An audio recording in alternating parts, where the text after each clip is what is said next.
आदाब नमस्कार, मैं शाहिद उमर। स्वागत आप सभी का सियासत टीवी के हिंदी समाचार में। आइए देखते हैं सबसे पहले हेडलाइंस। केंद्रीय मंत्री किरण रिजिजू बोले, विपक्ष ने देश के जनादेश का किया अपमान। आम आदमी पार्टी को केंद्र ने अलॉट किया नया ऑफिस। सुरेंद्र राजपूत ने बीजेपी पर साधा निशाना, कहा कि बीजेपी और एनडीए के नेता सिर्फ भ्रष्टाचार की बंदरबाट के लिए हो रहे हैं एक। सीएम अरविंद केजरीवाल और मनीष सिसोदिया को नहीं मिली राहत, न्यायिक हिरासत फिर से बढ़ी। डिंपल यादव ने बजट को लेकर किया हमला, कहा जिस यूपी ने बीजेपी को इतनी सीटें दी उसे कुछ नहीं मिला। यूपी विधानसभा में बीजेपी को होगी डबल ट्रबल, विपक्षी दलों के साथ सहयोगी भी बढ़ा सकते हैं मुश्किलें। बिहार विधानसभा में हंगामे को लेकर महागठबंधन विधायकों पर भड़के स्पीकर, कहा पीठ दिखाकर इस तरह न बैठें। इजरायल विरोधी प्रदर्शनकारियों को अमेरिका संसद से नेतन्याहू का संदेश। अब खबर विस्तार से। संसद के बजट सत्र के आज चौथा दिन है और आज भी सदन में हंगामा देखने को मिला। संसदीय कार्य मंत्री किरण रिजिजू ने विपक्ष पर देश का जनादेश का अपमान करने और पीएम मोदी को गाली देने का आरोप लगाया है। ये मॉनसून सत्र है और एक तरीके से ये बजट सत्र ही है। तो इस मॉनसून सेशन में जो बजट पेश किया गया, कल बजट का पहला दिन था चर्चा का, और कल की चर्चा में आप सबने देखा होगा एक शानदार बजट मोदी जी के नेतृत्व में ऐतिहासिक तीसरी टर्म का पहला बजट पेश होने के बाद देश ये देखना चाहते हैं कि बजट पे चर्चा अच्छी तरह से हो, सार्थक हो, ये सब चाहते हैं।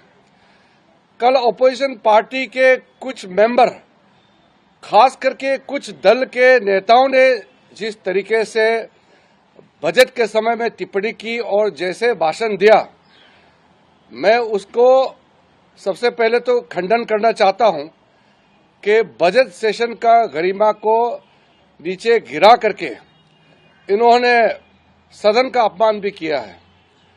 प्रधानमंत्री जी ने पहले ही कह दिया कि दल के लिए जो कुछ करना था चुनाव में किया है, अब देश के लिए सबको मिलकर काम करना है। दल के लिए नहीं, देश के लिए अगले 5 साल देश के लिए सबको करना है, प्रधानमंत्री जी ने अपील किया। कल विपक्ष के लोग ने बजट के बारे में कुछ नहीं कहा, सिर्फ राजनीति की है। 2 चीजें विपक्ष के लोगों ने किया है कल। पहला तो देश का जनादेश, जनता का जनादेश को अपमान किया है और प्रधानमंत्री जी को गाली देने का काम। डेमोक्रेटिक प्रोग्रेसिव आजाद पार्टी के अध्यक्ष गुलाम नबी आजाद ने पाकिस्तान को आतंकवाद को लेकर घेरा है। उन्होंने कहा कि पाकिस्तान इस वक्त अपने सबसे खराब दौर से गुजर रहा है। भारत के मुकाबले में पाकिस्तान की ताकत शून्य है। उसे चाहिए कि जम्मू कश्मीर में आतंकी भेजने के बजाय वो अपने मुल्क के विकास पर ध्यान दे। ये सिर्फ डोडा में नहीं है, पूरे जुमा सुबह जम्मू में, बल्कि अगर देखेंगे तो रजौरी पुंछ में 2 साल से चल रहा है। और अभी 1-2 महीने से, चाहे वो रजौरी पुंछ हो, चाहे वो कठुआ हो, सांबा हो, चाहे वो डोडा हो, चिनाब वैली के दूसरे हिस्से हों, उन तमाम जगहों पे होता है। और अभी 1-2 दिन से तो अभी कश्मीर में भी शुरू हो गया, जैसे कल ही हुआ था और कुछ दिन पहले भी, 1 हफ्ता पहले कुपवाड़ा डिस्ट्रिक्ट में हुआ। तो ये अचानक मिलिटेंसी का गुज़श्ता 2-3 महीनों से होना, ये भी एक अजीब बात है। और इससे हमको परेशान होने की भी जरूरत है कि उनके बड़े अरसे के बाद, कई मुद्दत के बाद, कई सालों के बाद मिलिटेंसी से एक राहत मिली थी पूरी रियासत को, और जिसकी वजह से टूरिज्म दोबारा बहाल हो गया था। टूरिस्ट अब दूर दराज इलाकों में जाना शुरू हो गए थे। तो इस बढ़ती हुई मिलिटेंसी से हमारा फिर दोबारा नुकसान होगा, इसलिए हमारी सिक्योरिटी फोर्सेस। मराठा आरक्षण पर शिवसेना यूबीटी नेता प्रियंका चतुर्वेदी ने कहा कि ये लोग सिर्फ बरगलाने का काम कर रहे हैं, ये सिर्फ विवाद खड़ा करने का काम कर रहे हैं। इनको सिर्फ सत्ता में रहने का मोह मराठा बनाम ओबीसी करने का कृत्य इन्होंने ही किया। मराठा आरक्षण की मांग को लेकर भ्रमित करने का काम इन्हीं ने किया है। ये लोग सिर्फ बरगलाने का काम कर रहे हैं, ये सिर्फ विवाद खड़ा करने का काम कर रहे हैं। इनको सिर्फ सत्ता में रहने का मोह है, पैसों का मोह है, और किसी भी तरीके से महाराष्ट्र को कितना लूट लो वो ये पूरा सरकार काम कर रही है। मराठा बनाम ओबीसी करने का जो कृत्य किया है वो इन्हीं ने किया है, और मराठा जो आरक्षण को लेकर जो मांग हो रही है उनको भ्रमित करने का भी काम इन्हीं ने किया है, ओबीसी को उकसाने का काम भी इन्हीं ने किया है।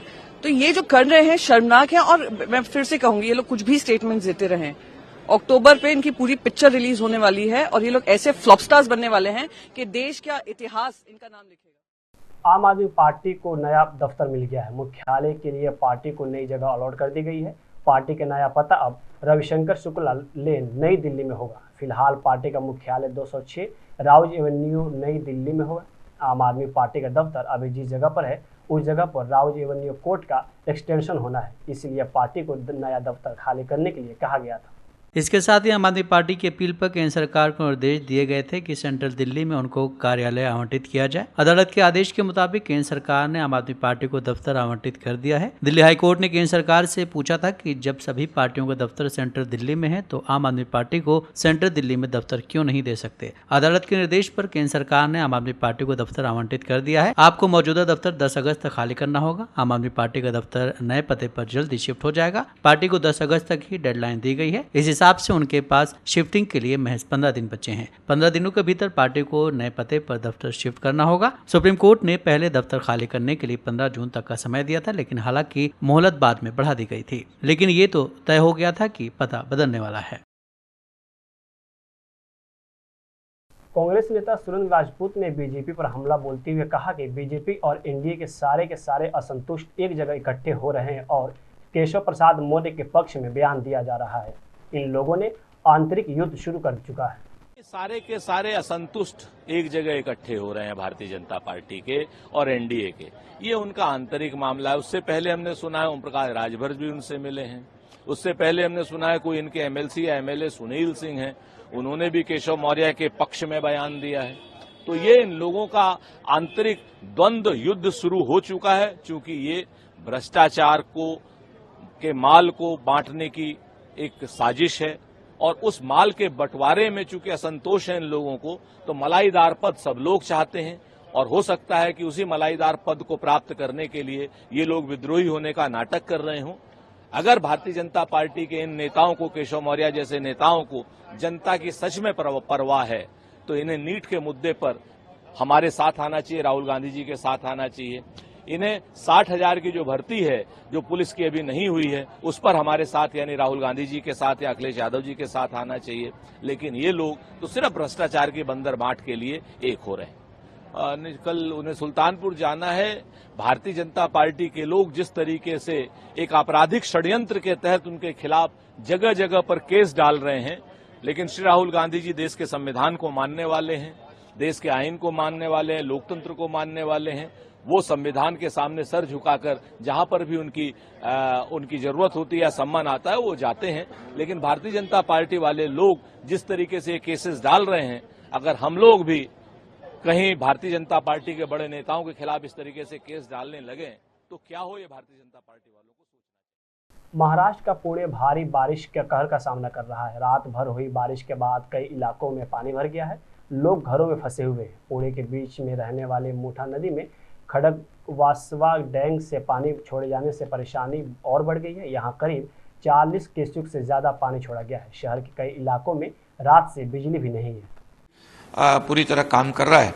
और मैं आर्मी के मेजर जनरल अनुराग विज, इनसे भी बातचीत की हुई है, कर्नल संदीप जी से बातचीत की है और उनको भी कहा है आपकी भी टीम अलर्ट रखो, आवश्यकता अगर लगती है तो आपकी टीम मूव करो। अभी आर्मी भी मूव हो रही वहाँ पर रेस्क्यू के लिए, और कोई ऐसे लोग जहाँ अटके हो तो उनको एयरलिफ्ट करने की आवश्यकता पड़ सकती है, तो वहाँ एयरलिफ्ट की भी तैयारी उन्होंने की हुई है। इसलिए पूरी तरह से प्रशासन अलर्ट मोड पर है, अलर्ट है। लोगों से भी मैं अपील करूंगा, जहाँ जहाँ लोग फ्लड की पोजीशन है वहाँ से सुरक्षित जगह पर प्रशासन उनको शिफ्ट कर रहा है, उसमें उन्होंने सहयोग करना चाहिए।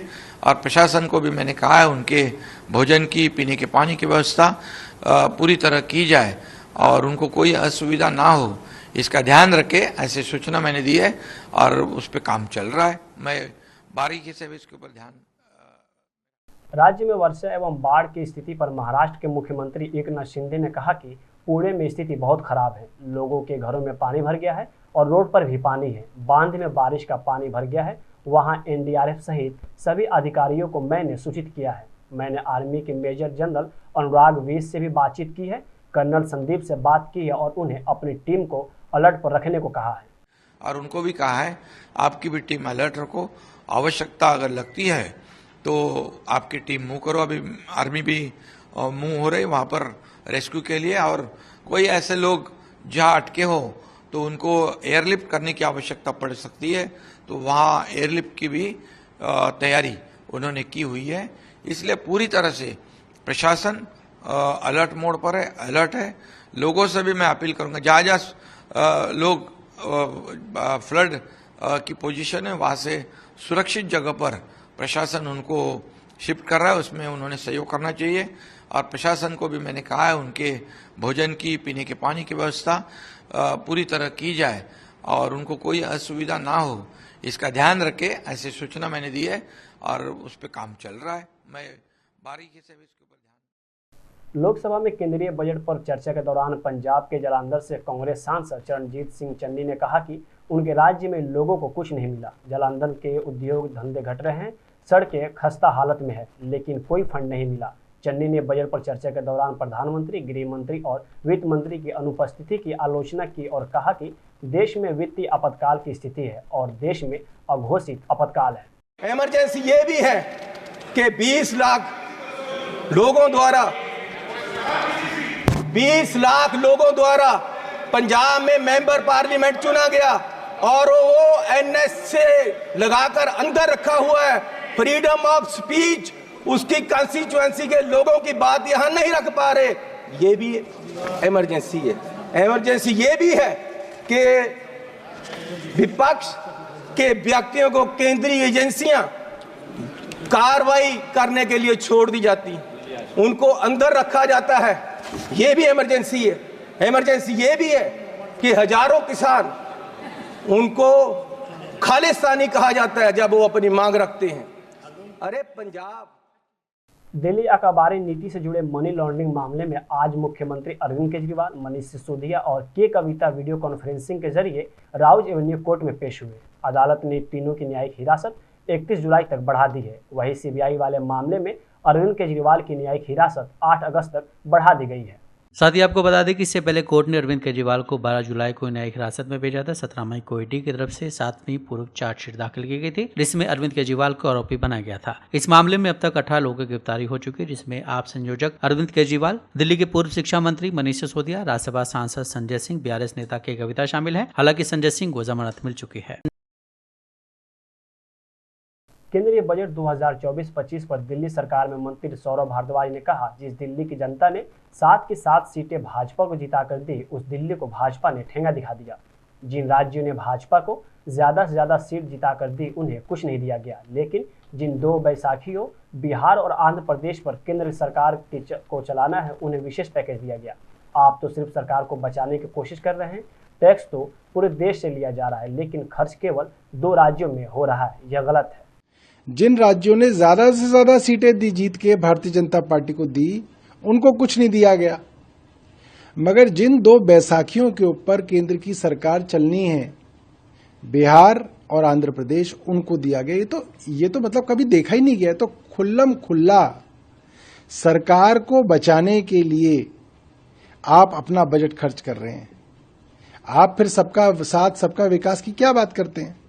आप तो सिर्फ सरकार को बचाने की कोशिश कर रहे हैं, और इसी तरीके से चलता रहा तो सारा पैसा जो है इन्हीं राज्यों के अंदर चला जाएगा। फिर बाकी देश का विकास कैसे होगा? तो आप टैक्स तो पूरे देश से ले रहे हैं, पैसा जो है आप 2 राज्यों में खर्च कर रहे हैं या आप उद्योगपतियों को दे रहे हैं। संसद में आज मानसून सत्र का चौथा दिन बजट को लेकर चर्चा के दौरान विपक्षी दल आक्रामक दिखाई दिया, जिसके बाद पक्ष और विपक्ष में नोकझोंक जारी रहा। इसी बीच समाजवादी पार्टी से सांसद और सपा अध्यक्ष अखिलेश यादव की पत्नी डिंपल यादव की बजट पर प्रतिक्रिया सामने आई है। तो ये ठीक बात है कि बजट पे बात होगी। अगर राजनीति और बजट अलग अलग तो है नहीं, सब रिलेटेड है।